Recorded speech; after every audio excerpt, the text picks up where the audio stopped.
Police in Transmara are pursuing a suspect who allegedly aided the gruesome murder of 2 prison officers in Metinkuar Village.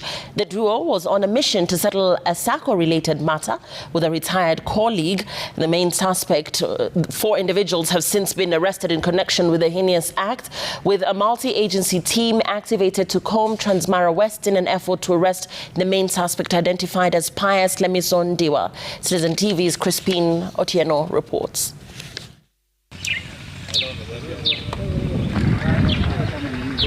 The 4 suspects arrested in Metinkuar Village in Transmara West following horrid murder of 2 senior prison officers on Thursday. The 2 deceased, who have since been identified as Patrick Mukunyi Kuya, an inspector, and Daniel Nairimo, a senior sergeant, left Nairobi on Wednesday in pursuit of what officers in prisons department say to settle a sacco-related matter with their retired colleague Pius Lemiso Ndiwa, who defaulted on loan and left the city to reside in the countryside. Upon reaching Ndiwa's homestead in Metinkuar, the duo faced hostility from the suspect's family, who screamed. Ndiwa had apparently told his family that the 2 strangers in the homestead were thugs. With that information, Ndiwa's 2 sons pounced on the 2 prison wardens, who were in civilian attire with arrows and machetes. The 2 men, sensing fear, they attempted to escape, but unfortunately they were caught up just next to the compound on the small earth road, and they were subjected to beatings. One of the men was shot using arrows, and 3 arrows had lodged in his body, and he also had several injuries. The other man was also subjected to beating, cuttings, several parts of his body. Ndiwa's wife, however, claimed that the husband was not around during the incident.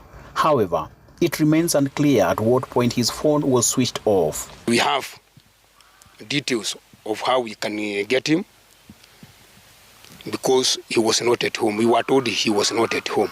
So the investigations are at advanced stage to get him, and he tell us why his former colleagues came to visit his residence in the early hours of yesterday. It's been monitored.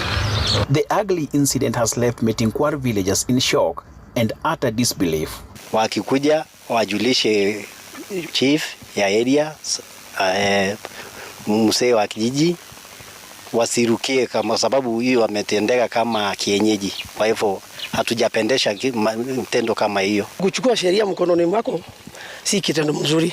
Hata kama mtu ni mgeni, muulize ama upeleke ripoti kwa chief ama kwa mzee wa kijiji ndio upate mwelekeo.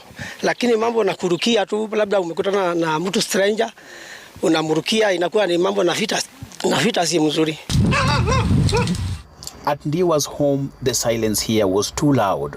Only this dog was probably left to keep vigil here.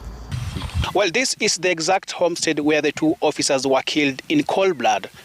The village is currently deserted, and the multi-agency team say they will never relent in pursuit of the main suspect, who is currently at large. Crispin Otieno for Citizen TV, Metinkuar in Transmara West, Narok County.